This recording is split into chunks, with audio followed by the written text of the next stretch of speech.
Hello everybody, I'm Storm here, and welcome back to Final Fantasy XIV Online Shadowbringers. In the last episode, we faced Elidibus at the top of the Crystal Tower, where he transformed himself into an incarnation of the original Warrior of Light. But through the battle, we were able to eventually defeat him, and the Crystal Exarch, Grahatia, utilized the Crystal Tower's energy absorption capabilities to basically disintegrate Elidibus and incorporate his energy into the tower itself, which has put an end to the ambitions of the Unsundered Ascians and their plans to restore their original world, which is somewhat unfortunate that it had to go down that way, but it had to go down that way. Because the ends, while noble in some way, did not justify the means, which involved enormous amounts of death and destruction. So, that's that. Their world is gone, and there's nothing else that can be done about that. So, that has, put an end to that threat. The ongoing rejoinings. However, there are still lesser Ascians that are still kicking around, one of which is messing around in Garlemald with Xenos, so that's going to be something that's going to have to be dealt with at some point, which we'll see how that goes. Moving into the next expansion, almost certainly. But for now, we have to kind of wrap things up here in the first, with the Scions, see what final business they need to take care of, and, get them into their crystals and carry them home.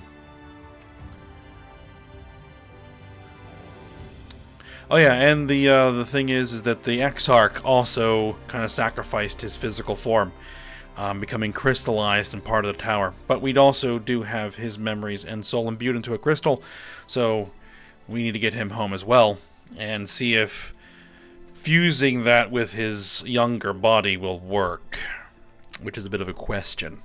So, see how that goes. Alright, so let's go ahead and talk to Y'shtola and see what is next. Y'shtola's eyes seem to be staring into your very soul. Really. Ayame, if you're ready, would you recount to us how the day unfolded? Well, yeah, it's a bit of a story.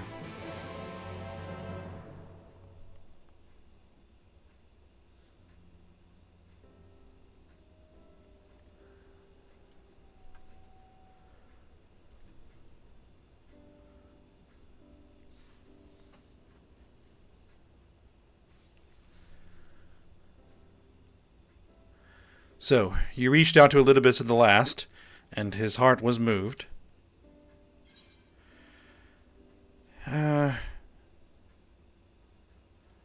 And it changed nothing, unfortunately.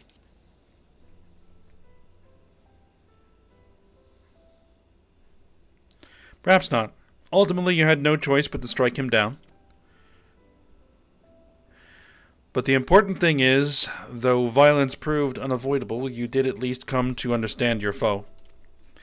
And in knowing his hopes and dreams, do we best remember him and his legacy. So long as they remain unforgotten, the love he and his brethren bore for one another and the star may yet be rewarded.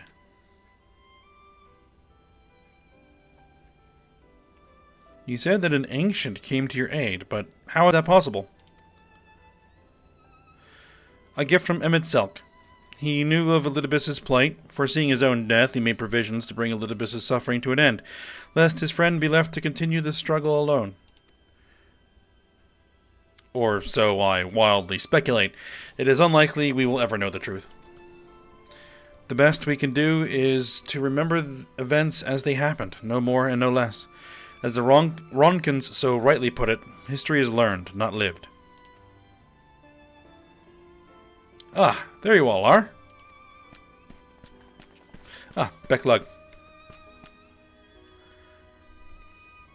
My friend, we were given to understand that thou wert injured. Should shouldst thou not be abed? Lie down at a time like this? Don't be absurd. I would have come sooner had the guards not made such a fuss. Now, tell me what's happened. Where is the Exarch? Well, about that.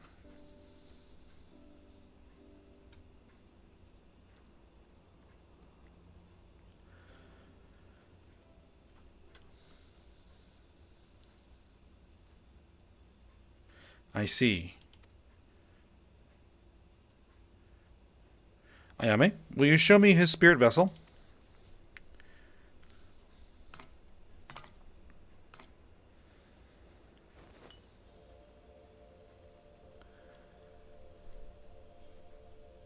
Yes. Both his soul and memories seem intact. Good. Unlike the others, his ether was not highly charged, and so it did not seem necessary to employ a familiar for the imbuing. But I needed to be certain all the same. Oh, what a relief.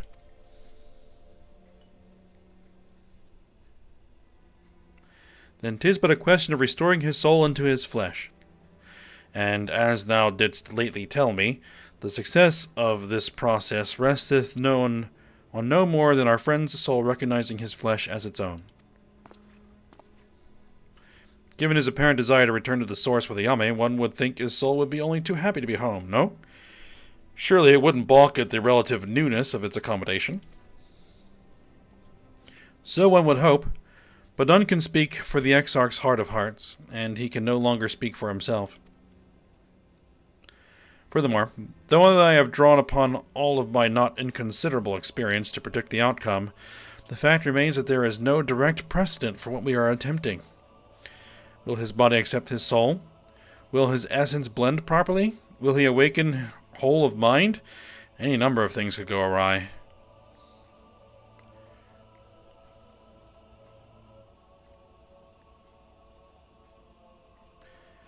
Assuming I have succeeded in tempering your expectations, I should probably add that I did ask the Exarch if he still wished to return to the source in full knowledge of the risks. A simple enough question, one would think, warranting a single word reply. Yet the answer I received was rather longer than that, almost comically so. In fact, regardless, out of respect for the man, I shall attempt to recite it with a certain amount of poetic license.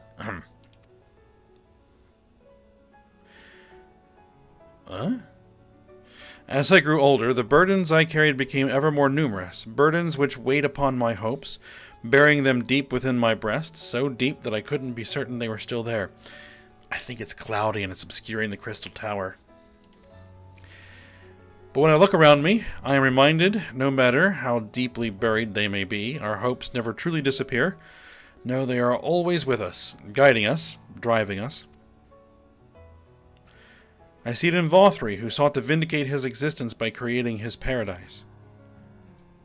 I see it in Ranjit, who forsook his life's cause in order to protect that which he held most dear. I see it in the people who chose to struggle rather than surrender to despair. And though our struggles may differ greatly, since the very beginning of time they have all shared that one common thread: hope.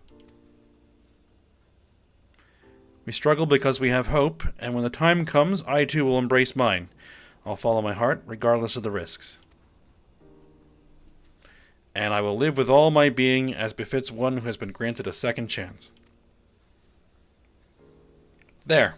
I told you it was long, and unspeakably sentimental to boot.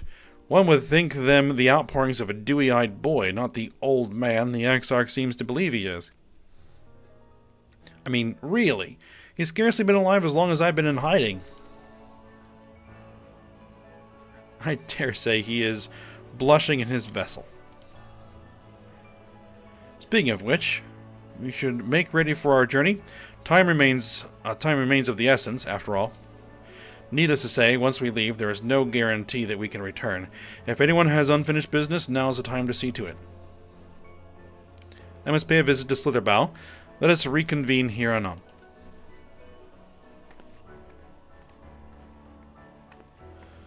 There remain some few matters which require mine attention in Ilmeg. May I leave Thancred in thy care, child? I've been meaning to get some flowers for Minfilia. I thought you might help me choose them, and then we could go to Nabath and Rang together. One last time. A fine suggestion. Lead on.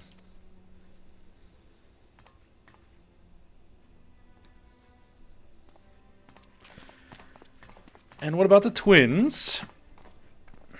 Well, it's back to Yulemore for me. Among other things, I owe the mayor an apology about his airship.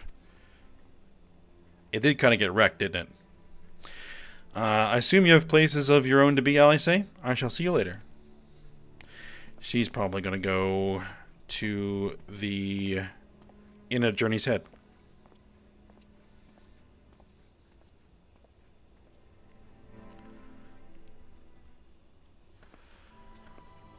Okay, so I guess we are starting with Alice. As you probably guessed, I'm going to pay a visit to the Inn at Journey's Head, but I want you to come too. I realize you don't need to say any farewells, but the Exarch does, if only in spirit, so I thought you might bring him along, so to speak.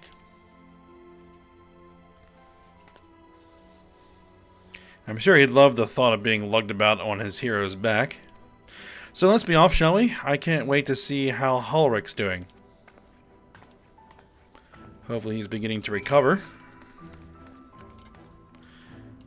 Alright, so... off to the inn.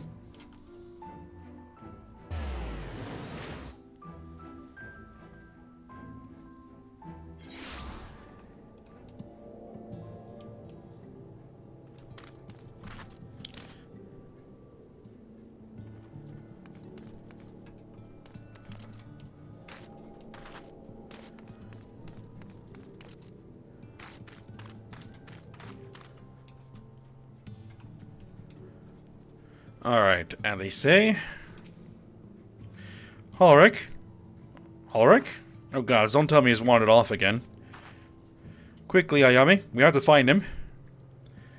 Oh, Alice, I didn't see you here, there. Who's talking to us? Somebody. Maybe Wilfort? Yeah, Wilfort. It says it right there. He's gone for a walk with the others, with one of the others. They were planning to visit the graveyard, if I'm not mistaken. Well, that's a relief. Shall we adjourn to the graveyard, then?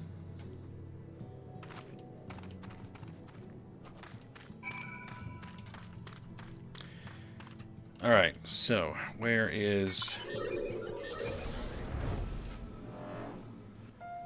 the graveyard? Over here, apparently. Ah. Yep, there's Ulrich.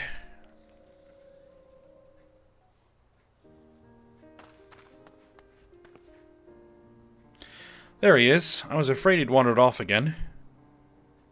Oh, there's no need to worry. Ulrich's safe and well. He's been showing good progress, and likes to go for walks of late. Though his steps usually bring him to this particular spot.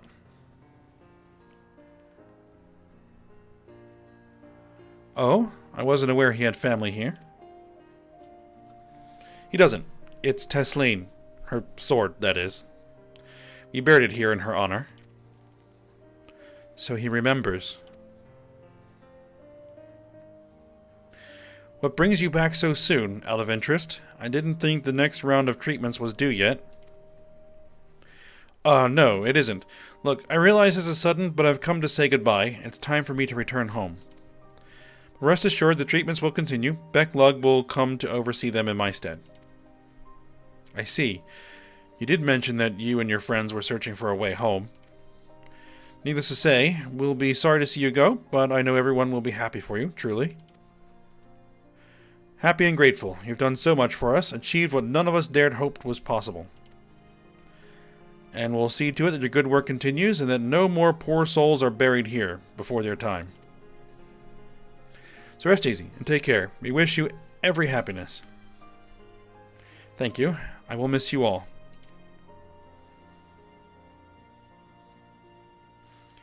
But it isn't time to say our farewells quite yet, so if there are any tasks that need doing, hunting beasts, fetching water, and what have you, just say the word.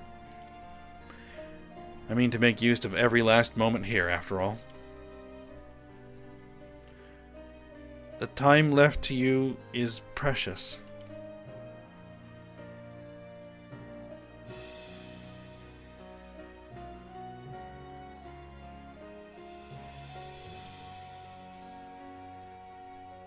That's right, Halric. That's exactly right.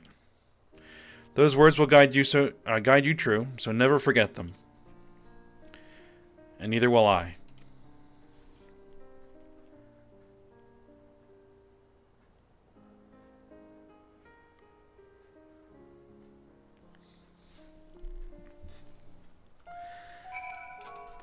Alright.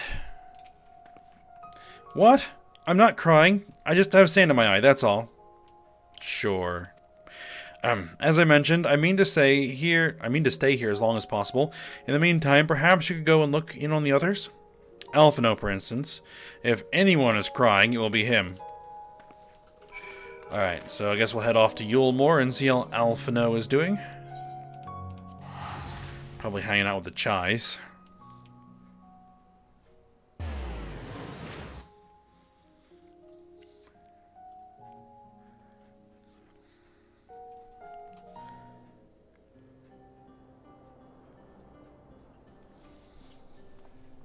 I'll straight into the cutscene, huh?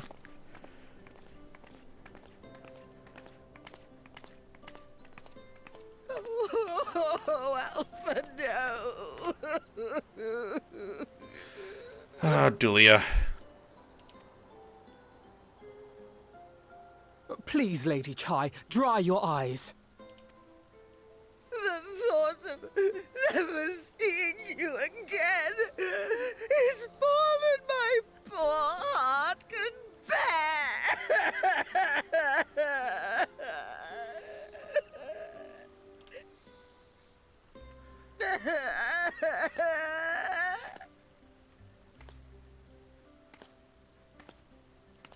Oh, it's you. As you can see, Alphino has broken the news. I don't know how to console her. She thinks we'll be lost without him.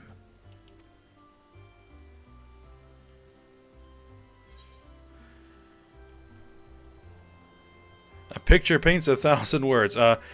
You're certainly well loved. Indeed. 'Tis more than I deserve, yet I'm truly grateful and will see that she knows as much.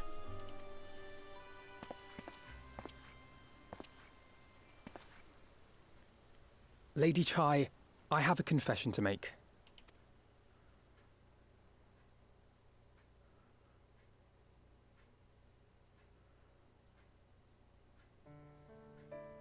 On the day we ousted Lord Vorthree, when I revealed the truth of his tyranny and your complicity in his crimes, I did so with great trepidation. Not out of fear that you wouldn't listen, but that you might never recover. There was a time when I too, in my hubris, believed myself worthy to lord it over others. And when the lie was laid bare, when I was forced to confront the cost, the lives lost, it all but destroyed me. To awaken from a naive dream to so harsh a reality, I would have understood had you all surrendered to despair.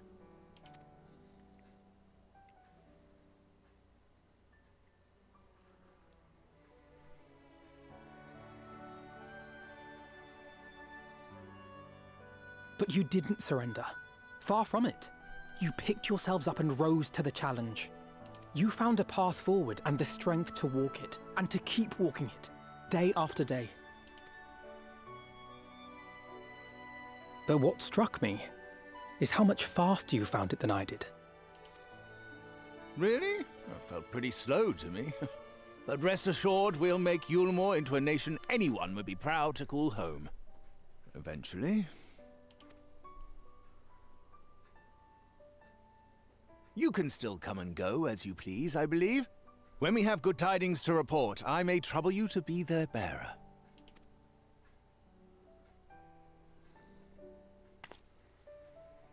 There may also be less than good tidings, in which event I hope I can trouble you for your counsel. I should be honored to provide it, Master Chai.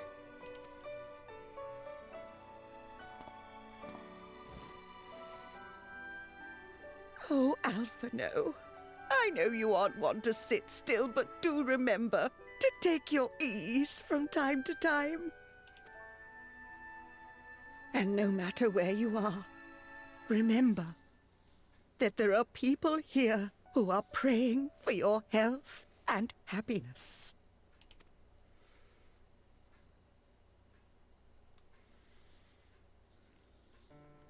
Our brave and gentle artist, you have our love, now and always.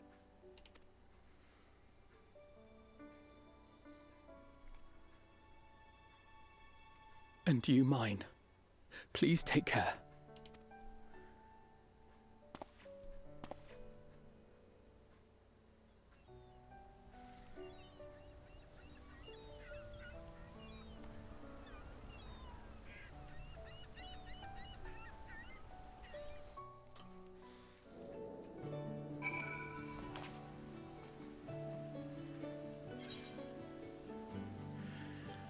Alright, well, that's been wrapped up.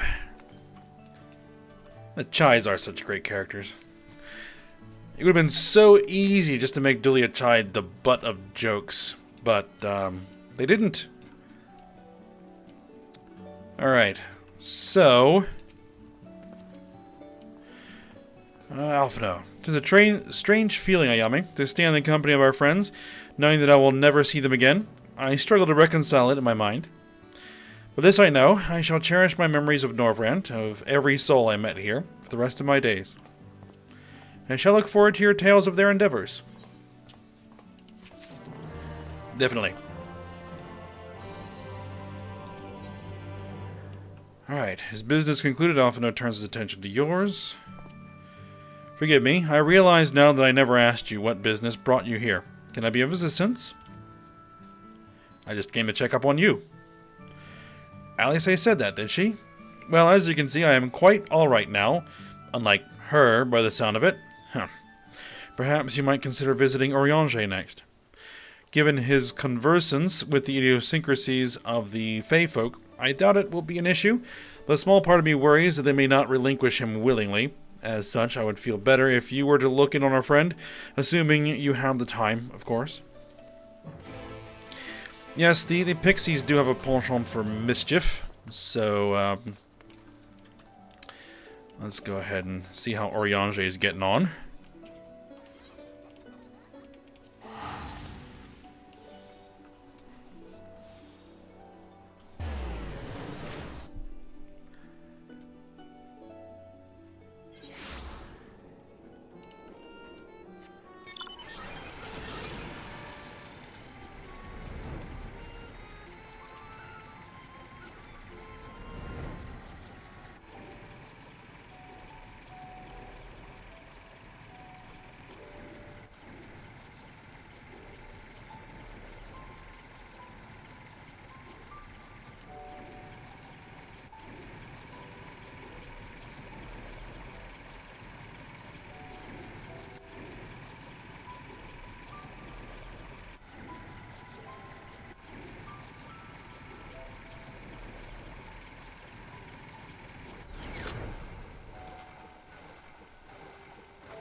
Alright.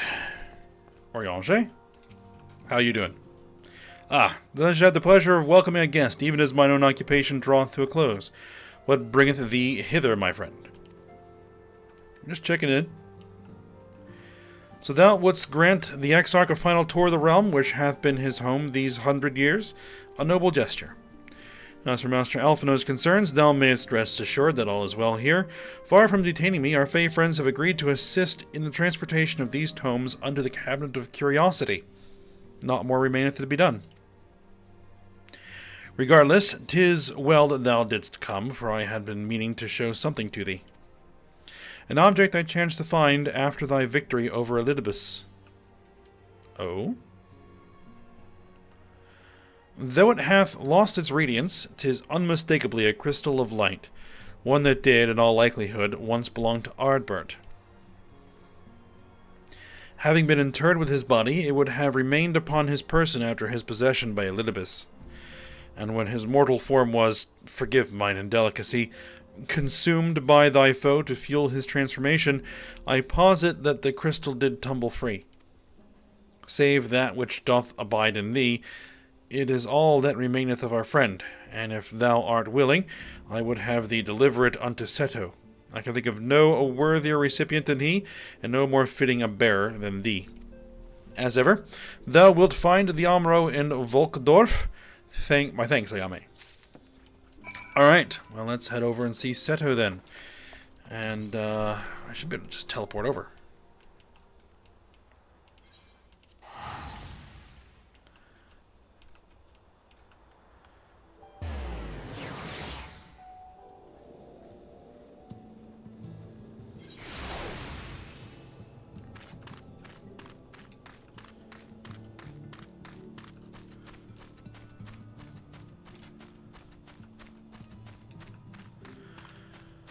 Alright. Hello there, it's been a little while since we've chatted with Seto. Full glad am I to see you safe and well. Rumors spoke of strange spectral foes bent on your destruction. But the sky returned to normal, I assume all is well again. So, too, what do I owe the pleasure of this visit? Well, we found this, which you may be interested in.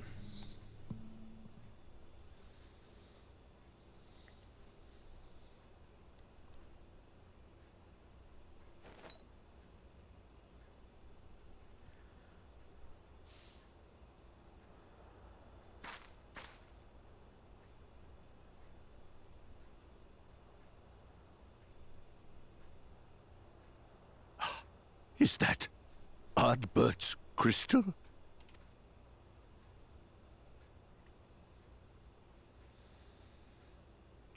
So it is. It has changed, but I would know it anywhere. However, did you come by it?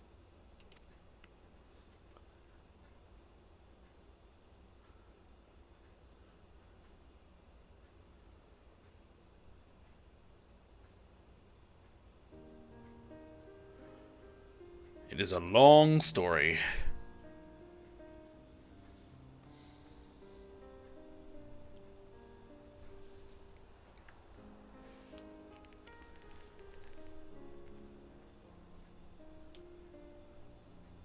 Then, even in death, his enemies found a way to profit from his sacrifice.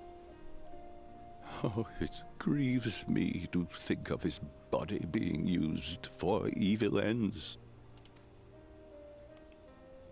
But, thanks to you, his honor is restored, and he may finally find peace.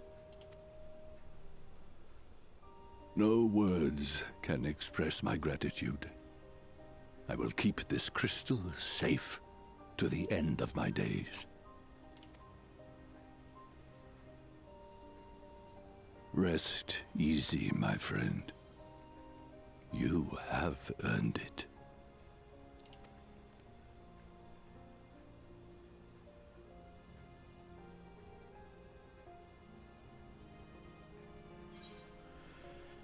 Alright, tell me, does anything strike you as different about my soul?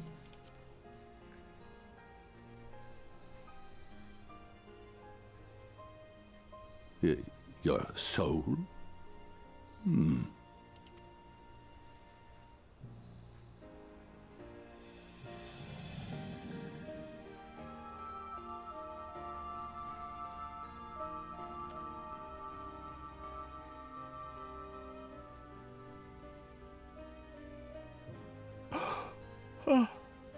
How can this be?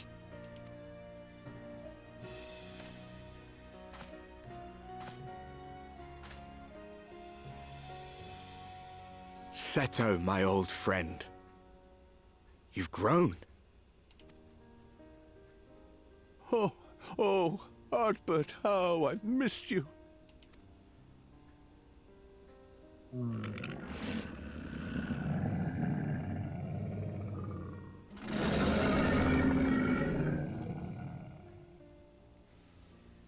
I'm sorry I couldn't keep you safe, or even console you. Had I only learned to speak sooner, I would have told you how much you meant to me, how much I cared.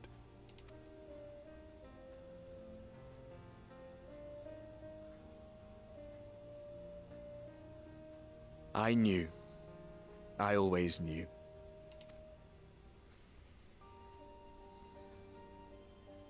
But I'm happy to hear it nonetheless.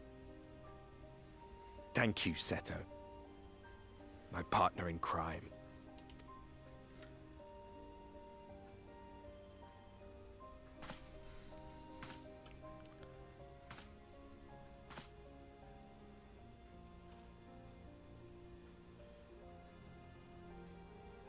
I see. His journey continues.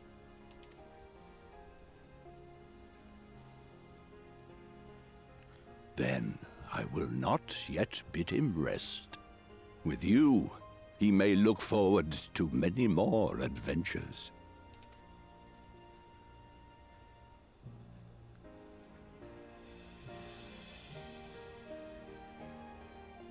It has been a while since last I flew. Perhaps I too will go on a little adventure? Ride the winds, seek the horizon?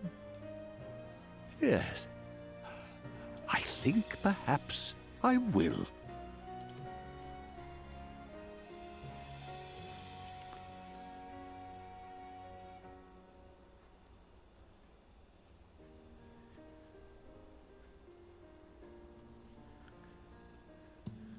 Alright, well, that was nice. Alright, we gotta go back to Eorzea and speak to him.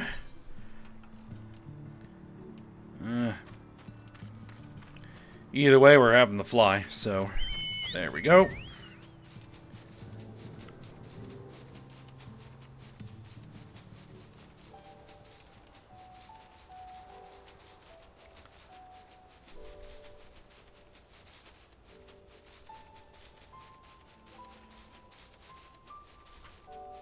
Well, I might just go ahead and pause and I'll be back once we're there. Alright, here we are.